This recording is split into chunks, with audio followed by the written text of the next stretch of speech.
स्वागत है आप सभी का। आप देख रहे हैं लाइव टुडे। मैं हूं आपके साथ रिति मिश्रा। रुक करेंगे खबरों की तरफ। उन्नाव से बड़ी खबर आ रही है। दो कारों के बीच जोरदार भिड़ंत हुई है। दर्दनाक हादसे में 3 लोगों की मौत हो गई है, वहीं एक गंभीर रूप से घायल बताया जा रहा है। कोहरे की वजह से यह हादसा हुआ है। पुलिस ने शव को पोस्टमार्टम के लिए भेज दिया है। बारासगवर थाना क्षेत्र के टेढ़ा गांव के पास ये घटना हुई है। तो उन्नाव से ये बड़ी खबर आप तक पहुंचा रहे हैं। दो कारों के बीच जोरदार टक्कर हुई है। तस्वीरें आपको दिखा रहे हैं। तस्वीरें देखकर आप इस बात का अंदाजा लगा सकते हैं कि हादसा कितना भीषण था। 3 लोगों की इस हादसे में मौके पर ही मौत हो गई है। वहीं एक युवक गंभीर रूप से घायल है, जिसे अस्पताल में भर्ती कराया गया है। स्थिति गंभीर बनी हुई है युवक की। कोहरे के कारण यह हादसा हुआ है।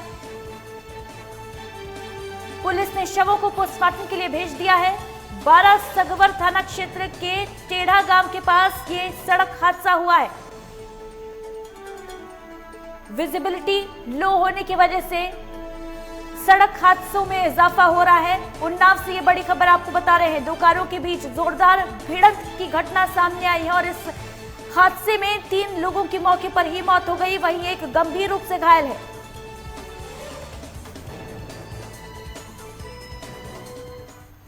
टक्कर इतनी जबरदस्त थी कि दोनों गाड़ियों के परखच्चे उड़ गए हैं। 3 लोगों की मौके पर ही मौत हो गई, वहीं एक युवक की स्थिति गंभीर बताई जा रही है। अस्पताल में भर्ती है। बारासगवर थाना क्षेत्र के टेढ़ा गांव के पास की यह घटना।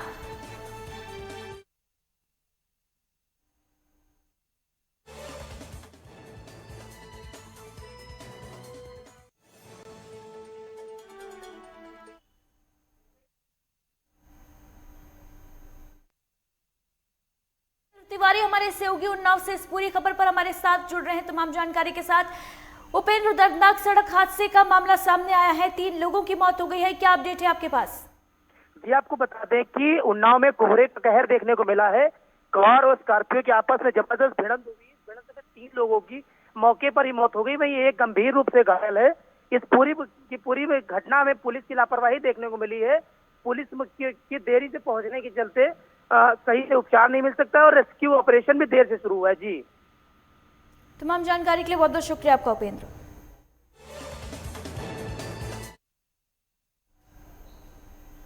सर्दी का सितम अभी कम है, लेकिन शुक्रवार शाम को लखनऊ में अंधेरा होते ही ऐसा लगा मानो कड़ाके की ठंड पड़ रही हो। शहर के चारों ओर छाया घना कोहरा मुसीबत का सबब बन गया। विजिबिलिटी शून्य हो गई और आज सुबह भी हाईवे पर वाहन रेंगते नजर आए। आमतौर पर मैदानी इलाकों में घना कोहरा दिसंबर के अंत में अपना कहर बरपाता है, लेकिन लखनऊ के कई क्षेत्र में घना कोहरा छाया हुआ है। आज सुबह विजिबिलिटी ऐसी हो गई कि कुछ नजर आना ही बंद हो गया। वहीं लखनऊ से कानपुर आने जाने वाले वाहन हो या फिर IIM रोड से सीतापुर की ओर जाने वाले ट्रक चालक, हर गाड़ी के इंडिकेटर टिमटिमा रहे थे। हादसे की आशंका के चलते पुलिस भी अलर्ट रही। 4 पहिया वाहन चालक और ट्रक वाले ही नहीं, बाइक चालक भी संभल कर चलने के लिए मजबूर हो गए। ठंड को लेकर नगर निगम ने अलाव की व्यवस्था भी की है। इसको लेकर कैप्टन मनोज पांडे चौराहे का जायजा लिया हमारे संवाददाता ने। इस समय हम राजधानी लखनऊ के गोमती नगर के कैप्टन मनोज पांडे चौराहे पर हैं, जहां पर देख सकते हैं हमारे पीछे कोहरे का इतना प्रकोप है कि सुबह के 10 बज गए हैं, लेकिन जो प्रकोप है कोहरे का वो पूरी तरह से कायम है और कहीं न कहीं आम जनजीवन भी प्रभावित हुआ है इस कोहरे के कारण। साथ ही साथ ठंड में भी इजाफा हुआ है। लोग घरों से निकल रहे हैं, लेकिन एहतियात के साथ निकल रहे हैं। साथ ही साथ पूरे जो रोडें हैं उन पे जो भी गाड़ियां चल रही हैं वो लगभग लाइटें और इंडिकेटर का ही प्रयोग करके लोग चल रहे हैं। तो ऐसे में कहीं न कहीं जो आम जनजीवन है जरूर प्रभावित हुआ है। अगर बात अलाव की करें, नगर निगम की व्यवस्था की करें, तो तमाम यहाँ ऐसे लोग हैं जो अपने काम के लिए चौराहे पे दिन भर अपना काम करते हैं, लेकिन इस तलाश में भी रहते हैं कि नगर निगम के तरफ से कहीं भी अलाव की व्यवस्था हो, उससे हम राहत पा सके। आपका क्या नाम है? विनोद।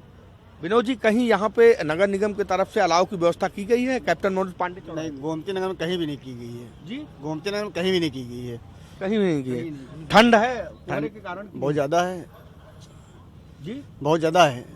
तो ये यहाँ के स्थानीय लोग हैं जो रोजमर्रा के कामों को इस अगल बगल एरिया में करते हैं, गोमती नगर के आसपास करते हैं, लेकिन इनका साफ तौर पे कहना है कि जो नगर निगम के तरफ से अलाव की व्यवस्था होनी चाहिए वो गोमती नगर में हालांकि कहीं भी देखने को नहीं मिल रही है। लेकिन वहीं अगर बात अधिकारियों की करें नगर निगम के, तो बहुत ही जल्द पूरी व्यवस्था को मुकम्मल की बात कह रहे हैं। लेकिन ठंड की शुरुआत हो गई है। नगर निगम के तरफ से, जो नगर निगम विभाग है उसके तरफ से कोई भी अभी बहरहाल व्यवस्था को मुकम्मल नहीं किया गया है। कैमरामैन अखिलेश सिंह के साथ उमेश मिश्रा, लाइव टुडे, लखनऊ।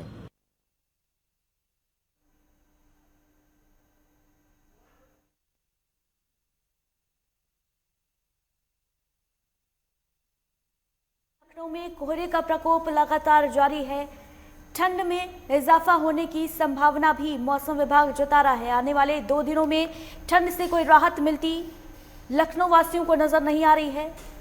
कोहरे के चलते विजिबिलिटी काफी लो हो गई है, जिसके कारण सड़कों पर वाहन रेंगते हुए नजर आए और सुबह सुबह ही वाहनों के इंडिकेटर भी ऑन रहे। बताते चलें कि मौसम विभाग ने बारिश की भी आशंका जाहिर की है, जिसके कारण ठंड में और अधिक इजाफा हो सकता है। नगर निगम ने भी पूरी व्यवस्था कर ली है बढ़ती ठंड को देखते हुए। वहीं कोहरे के कारण हादसों की आशंका के चलते पुलिस भी अलर्ट मोड पर है।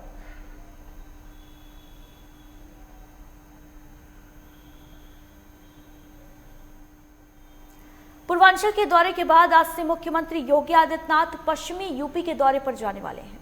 आज सीएम योगी गाजियाबाद और मुरादाबाद के दौरे पर रहेंगे। मुख्यमंत्री का हेलीकॉप्टर आज दोपहर 2 बजे मुरादाबाद के सर्किट हाउस में पहुंचेगा। वहीं 2:30 बजे से शाम 4 बजे तक मुख्यमंत्री मंडल के जनप्रतिनिधियों और पार्टी पदाधिकारियों के साथ बैठक करेंगे। 4 बजे तक वेबिनार के माध्यम से पूर्वांचल सतत विकास राष्ट्रीय संगोष्ठी में मुख्यमंत्री हिस्सा लेंगे। वहीं 4:30 बजे हेलीकॉप्टर से CISF कैंपस गाजियाबाद के लिए रवाना होंगे। दिल्ली से सटे गाजियाबाद में सीएम योगी कई योजनाओं का शिलान्यास करेंगे। वहीं 5 बजे के बाद कैलाश मानसरोवर भवन पहुंचेंगे और इसके बाद यहां के शिलापट का अनावरण करेंगे। यहां पहुंचने के बाद सीएम गाजियाबाद की विभिन्न विकास संबंधी योजनाओं का शिलान्यास और शिलापट का सामूहिक अनावरण करेंगे और अपनी यात्रा के दौरान मुख्यमंत्री योगी कैलाश मानसरोवर भवन का भ्रमण भी करेंगे। इस कार्यक्रम में राज्य मंत्री नीलकंठ तिवारी, उत्तर प्रदेश विधान परिषद के सदस्य स्वतंत्र देव सिंह, केंद्रीय मंत्री जनरल VK सिंह भी मौजूद रहेंगे। इस दौरान सीएम योगी यहां मौजूद लोगों को संबोधित भी करेंगे, जिसके बाद CISF गेस्ट हाउस के लिए रवाना हो जाएंगे। तो आज पश्चिमी यूपी के दौरे पर रहेंगे मुख्यमंत्री योगी आदित्यनाथ। गाजियाबाद और मुरादाबाद को कई सौगातें देंगे, कई योजनाओं का शिलान्यास लोकार्पण करेंगे। वहीं समीक्षा बैठक भी करेंगे मुरादाबाद में।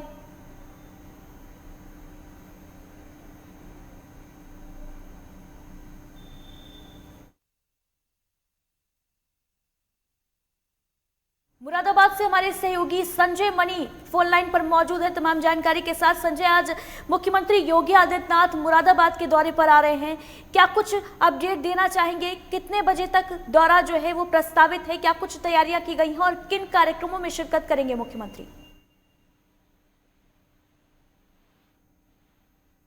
आदित्यनाथ पहुंचेंगे और वहां पे जनप्रतिनिधियों से, MLC से, MLA से चर्चा करेंगे।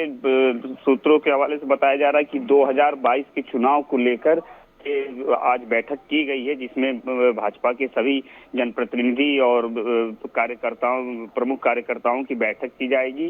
उसके बाद मुख्यमंत्री कोविड-19 को लेकर अधिकारियों के साथ 10 मिनट का विमर्श करेंगे। 10 मिनट अधिकारियों के साथ भी बैठक करेंगे। 4 योगी आदित्यनाथ मुरादाबाद से गाजियाबाद के लिए रवाना होंगे। अदिति। संजय, वहीं दूसरी तरफ किसानों का प्रदर्शन भी लगातार जारी है। किसानों ने आज टोल फ्री करने की चेतावनी भी दी थी। विरोध प्रदर्शन जारी है किसानों का। पश्चिमी यूपी की अगर बात की जाए तो किसान अधिक उग्र नजर आ रहे हैं। ऐसे में प्रशासन के लिए कितनी बड़ी चुनौती है? जी देखिए अदिति, किसान प्रदर्शन को देखते हुए मुरादाबाद में सीमाओं पे सिक्योरिटी बढ़ा दी गई है, जिसके लिहाजन की कोई किसान शहर में एंट्री ना कर सके और किसी प्रकार का प्रदर्शन ना हो पाए। इसको लेकर प्रशासन द्वारा, पुलिस प्रशासन द्वारा पहले से ही तैयारी कर ली गई थी और सीमाओं पे, जो मुरादाबाद की सीमाएं हैं, उस पर चौकसी बढ़ा दी गई है। और अभी तक इस तरीके की कोई सूचना नहीं है कि किसी मुरादाबाद में हो रहा है, लेकिन पिछले काफी दिनों से जो प्रदर्शन चल रहा है वो मुरादाबाद में था, लेकिन आज प्रशासन ने योगी आदित्यनाथ के दौरे को देखते हुए किसान नेताओं से बात करके उसको समझाया है और उनसे बात करके आज किसी भी तरीके से ये योगी आदित्यनाथ के दौरे को सफल बनाने के लिए उन्होंने पूरा प्रयास किया है प्रशासन ने। आदित्य, तमाम जानकारी के लिए बहुत बहुत शुक्रिया आपका। और फिलहाल क्या वक्त एक छोटे से ब्रेक का है, जल्द लौटेंगे।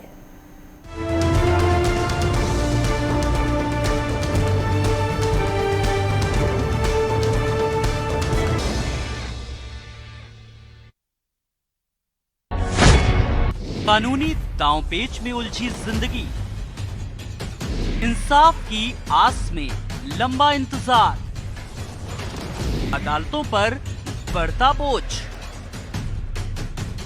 बदलते कानून का क्या है सरोकार। लीगल एक्सपर्ट से जानेंगे उपाय। देखिए न्याय और कानून, गुरुवार और रविवार सुबह 11:30 बजे सिर्फ लाइव टुडे पर। आपकी आवाज, आपकी ताकत, आपका अपना न्यूज चैनल लाइव टुडे अब उपलब्ध है ZEE5 पर।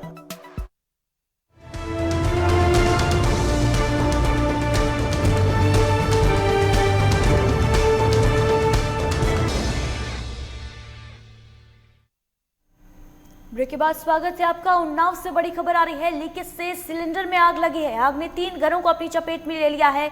40 लोग झुलस गए हैं और 4 की हालत काफी गंभीर बताई जा रही है। घायलों को जिला अस्पताल रेफर किया गया है। सूचना के बाद भी फायर ब्रिगेड की गाड़ी मौके पर नहीं पहुंची। आग बुझाने में ग्रामीण जुटे हुए हैं। इस वक्त तस्वीरें आपको दिखा रहे हैं सदर कोतवाली के करवन सलीमपुर का ये मामला, और अभी तक फायर ब्रिगेड की गाड़ियां मौके पर नहीं पहुंची हैं। ग्रामीण आग बुझाने की कोशिश में जुटे हुए हैं। 40 लोग झुलसे हैं इस पूरी घटना में, जिनमें से 4 की हालत गंभीर बताई जा रही है। सभी घायलों को जिला अस्पताल पहुंचाया गया है। सिलेंडर में आग लगने की वजह से विस्फोट हुआ और 3 घरों को अपनी चपेट में ले लिया, जिसमें 40 लोग झुलस गए हैं। एक्सक्लूसिव तस्वीरें लाइव टुडे पर आपको दिखा रहे हैं। ग्रामीण आग बुझाने की मशक्कत में जुटे हुए हैं। फायर ब्रिगेड की टीम नहीं पहुंची है मौके पर। बड़ी लापरवाही यहां पर सामने आ रही है। सदर कोतवाली के करवन सलीमपुर का ये पूरा मामला, और तस्वीरें देखिए किस तरीके से ग्रामीण यहां मशक्कत कर रहे हैं, आग को बुझाने की कोशिश कर रहे हैं। कोई भी अधिकारी मौके पर नहीं पहुंचा है। फायर ब्रिगेड की गाड़ियां मौके पर मौजूद नहीं है।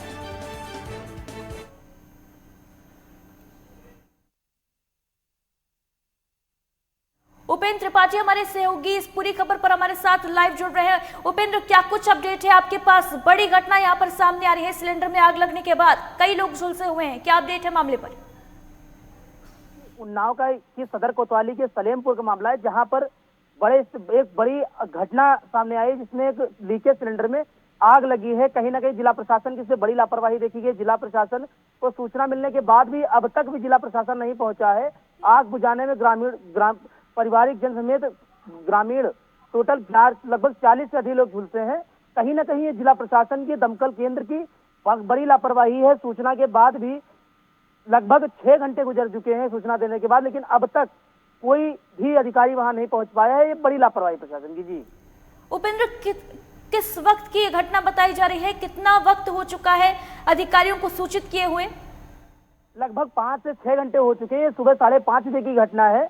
सुबह सर्दी को कोहरे के कारण जो आग लोग तापते, उसी आग से लीकेज सिलेंडर में आग लग गई और उस आग ने अपना विकराल रूप लेते हुए 3 घरों को अपने कब्जे में ले लिया। उस तीनों घरों को आग बुझाने के लिए दमकल केंद्र सूचना दी गई, ना तो अब तक पुलिस पहुंच पाई है, ना दमकल केंद्र से कोई वाहन पहुंचा है आग बुझाने को लेकर। आग बुझाने में ग्रामीणों में लगभग 40 लोग झुलस गए हैं। झुलसे हुए लोगों का जिला अस्पताल में उपचार चल रहा है। अभी भी पूरी रूप से आग पर काबू नहीं पाया गया है। कहीं ना कहीं जिला की स्थिति कैसी है इस वक्त? क्या इसको लेकर कुछ अपडेट मिल पा रहा है? जी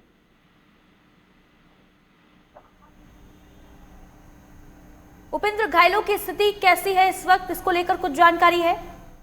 घायलों में कुछ की स्थिति तो बहुत ही नाजुक है, और कुछ अगर घायलों की बात करें कुछ हल्का फुल्का जले, लेकिन कहीं ना कहीं जिला प्रशासन की लापरवाही बड़ी देखने को मिली है, जिसमें घायलों की संख्या भी लगातार बढ़ रही है, अब तक 40 पहुंच चुकी है। जिला अस्पताल में उपचार भी उनको ठीक से नहीं मिल पा रहा है। उन्हें कुछ घायलों को कानपुर हैलेट रेफर किया गया है। बड़ी घटना है, कहीं न कहीं जिला प्रशासन समेत दमकल केंद्र की बड़ी लापरवाही देखने को मिली है। जी उपेंद्र, क्या अभी और भी लोग यहाँ मलबे में फंसे हुए हैं, दबे हुए हैं? जी बिल्कुल, अभी आग पर पूरी तरह से भी काबू नहीं पाया गया है। ग्रामीण और परिवार के सभी मिलकर अभी भी आग पर काबू पाने का प्रयास कर रहे हैं। अभी भी उनका जो घर का सामान है, फर्नीचर है और जो भी घर के सामान है उनमें अभी भी आग जल रही है। उन्हें बुझाने में कहीं ना कहीं कुछ लोग अभी भी जल रहे होंगे और अभी भी जलने वालों की संख्या बढ़ सकती है। जी उपेंद्र, खबर पर नजर बनाए रखिएगा, आपसे लगातार अपडेट लेते रहेंगे। फिलहाल तमाम जानकारी के लिए बहुत बहुत शुक्रिया आपका। महाराजगंज के सदर कोतवाली में बांसपार बिजौली गांव में 7 वर्षीय मासूम बच्चे का घर के बाहर से अपहरण कर चिट्ठी द्वारा 50 लाख की फिरौती मांगने के मामले में एसपी ने अपहरण का मुकदमा दर्ज कर बच्चे को सकुशल वापसी और अपहरणकर्ताओं की गिरफ्तारी को लेकर क्राइम ब्रांच समेत पुलिस की 5 टीमें लगाई हैं। पुलिस अधीक्षक प्रदीप गुप्ता ने बताया कि बीते 9 तारीख से घर के बाहर खेलते हुए मासूम बच्चे की बरामदगी को लेकर पुलिस सीसीटीवी फुटेज भी खंगाल रही है। जिनके ऊपर शक है उनको उठाया गया है और उनसे पूछताछ की जा रही है। जल्द ही मासूम बच्चे को बरामद किया जाएगा। वहीं बच्चे की सलामती को लेकर परिजनों को मीडिया से दूर रखा गया है। इस अपहरण कांड में कोतवाली पुलिस ने केस दर्ज करने के बाद कई संदिग्धों से पूछताछ के लिए उन्हें उठाया भी है। एसपी प्रदीप गुप्ता ने बताया कि सीसीटीवी फुटेज खंगाले जा रहे हैं, हर एंगल से जांच की जा रही है और जल्द ही मासूम को बरामद किया जाएगा। 9 तारीख की ये दोपहर में करीब 2-3 बजे के आसपास 7 साल का एक बच्चा था, वो खेलते समय गायब हो गया है। उस पर तत्काल अपहरण का मुकदमा दर्ज कर लिया गया है। हमारी 5 टीमें लगी हुई हैं और सीसीटीवी फुटेज देखा जा रहा है। इसके अलावा जो जिन लोगों पे शक है उन सबको सर्किल ऑफ करके थाने पर बिठाया गया है, पूछताछ हो रही है। बहुत सी चीज़ें हम कर रहे हैं और सभी एंगल से इसमें जांच हो रही है, विवेचना हो रही है। हर ऑप्शन ओपन है और इसमें शीघ्र ही हम लोग इसमें बच्चे की बरामदगी करेंगे।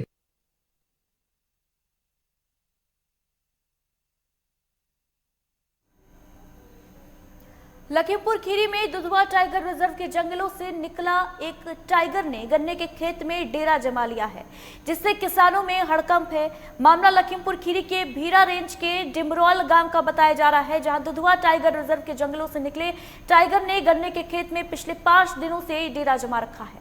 टाइगर के डर से किसान खेतों में काम करने जाने से कतरा रहे हैं और इस समय गन्ने की कटाई का सीजन भी है। टाइगर के गन्ने के खेत में होने के चलते किसानों को भारी मुसीबत हो रही है। अक्सर गन्ने के खेतों में टाइगर अपना डेरा जमा लेते हैं, क्योंकि गन्ने के खेतों में वाइल्ड बोर इस समय अधिक मात्रा में पाए जाते हैं और उन्हीं के पीछे जंगल से निकलकर टाइगर अपने शिकार के लालच में गन्ने के खेतों में रुक जाया करते हैं। टाइगर की मौजूदगी से इलाके में दहशत का माहौल है। वहीं वन विभाग लगातार इस पर निगरानी बनाए हुआ है। विभाग का कहना है कि जल्दी ही टाइगर को हम लोग जंगल भेजने में कामयाब हो जाएंगे।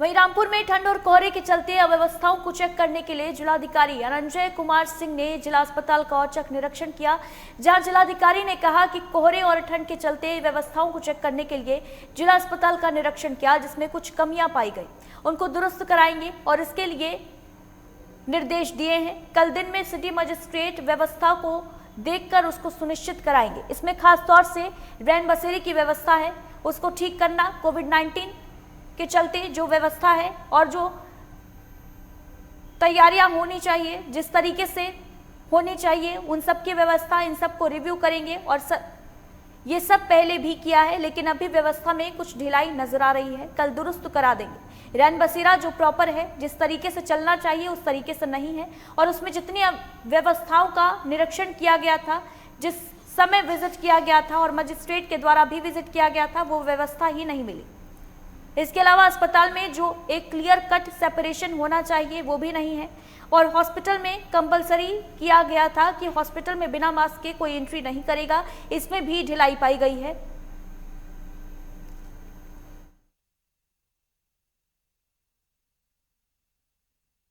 बेसिकली इस समय कोहरा पड़ रहा है और ठंड धीरे धीरे बढ़ने लगी है। इसके दृष्टिगत हॉस्पिटल में क्या व्यवस्था है, इसी को देखने के लिए आए थे।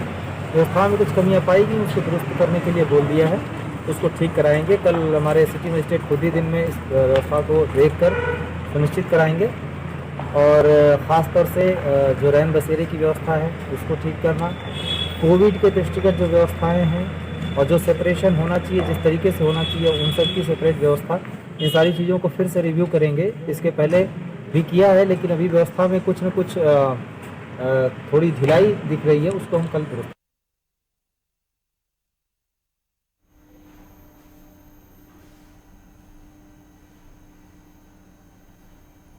और अब बात करेंगे किसानों के जाम आंदोलन की। बीते 17 दिनों से किसान सड़कों पर है और आज टोल फ्री करने की चेतावनी दी थी किसानों ने, जिसको लेकर बुलंदशहर टोल प्लाजा छावनी में तब्दील कर दिया गया है। नरोरा टोल प्लाजा पर भी भारी संख्या में पुलिस बल तैनात है। किसानों के टोल फ्री करने की चेतावनी के चलते अलर्ट है पुलिस और कृषि कानून को लेकर दिन भर टोल पर डटे रहेंगे आज किसान। नरोरा टोल प्लाजा को पुलिस ने छावनी में तब्दील कर दिया है। भारी संख्या में पुलिस फोर्स यहां तैनात नजर आ रही है। तस्वीरें आपको दिखा रहे हैं, वो तस्वीरें आपके सामने हैं। बुलंदशहर टोल प्लाजा को छावनी में तब्दील कर दिया गया है, भारी पुलिस फोर्स तैनात है। कृषि कानूनों का विरोध बढ़ता जा रहा है और आज कृषि कानूनों को वापस लेने की मांग पर डटे किसानों ने टोल फ्री करने की चेतावनी दी थी, जिसके चलते ये अलर्ट है। पुलिस प्रशासन पूरी तरीके से मुस्तैद और तैयार नजर आ रहा है किसानों के प्रदर्शन को लेकर। नरोरा टोल प्लाजा की ये तस्वीरें आपके सामने हैं। भारी संख्या में पुलिस के आला अधिकारी मौजूद हैं, तमाम सिपाही मौजूद हैं, पुलिस के जवान मौजूद हैं, पीएससी भी लगाई गई है जगह जगह।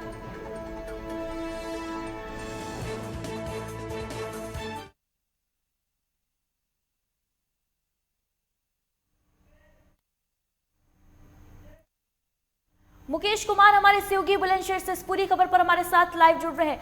मुकेश, आज किसानों ने देश भर में टोल फ्री करने की चेतावनी दी थी, जिसके चलते जगह जगह अलर्ट नजर आ रही है पुलिस। बुलंदशहर में क्या कुछ तस्वीरें आपको इस वक्त नजर आ रही हैं, क्या अपडेट है, क्या स्टेटस है इस वक्त? अदिति, आपको बता दें, किसानों ने बड़ा ही ऐलान किया है कि जनपद में जितने भी टोल हैं उनको फ्री किया जाएगा। तो वहीं बात की जाए नरोरा टोल प्लाजा की, तो पूरी तरीके से पुलिस प्रशासन ने छावनी में तब्दील कर दिया है टोल प्लाजा को और पुलिस बल, भारी पुलिस बल तैनात है और किसानों का भी कूच आहिस्ता आहिस्ता टोल प्लाजा की तरफ को हो रहा है और लगता है कि आज कहीं ना कहीं किसान पूरी तरीके से टोल प्लाजा को फ्री करने के मूड से कूच कर रहे हैं। जी अदिति, तमाम जानकारी के लिए बहुत बहुत शुक्रिया आपका।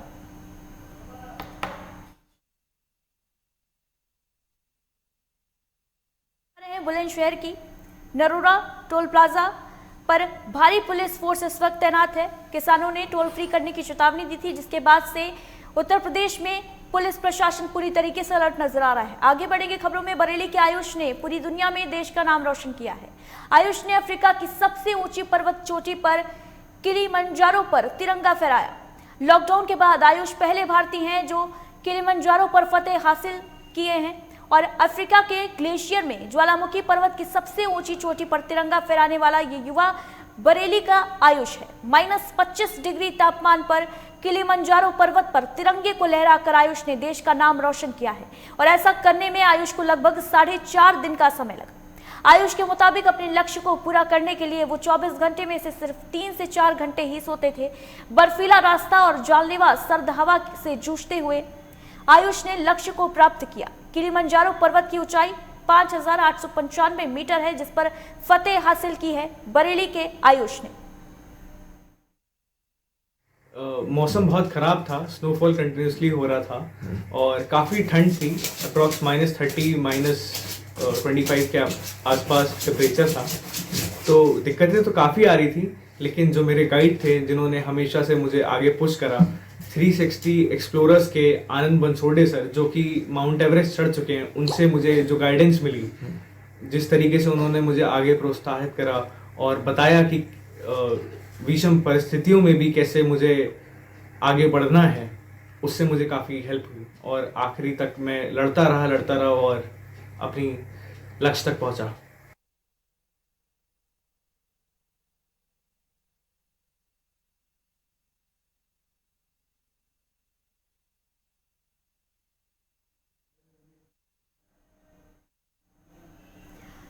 इस बीच प्रधानमंत्री नरेंद्र मोदी संबोधित कर रहे हैं, सीधे रुख करते हैं।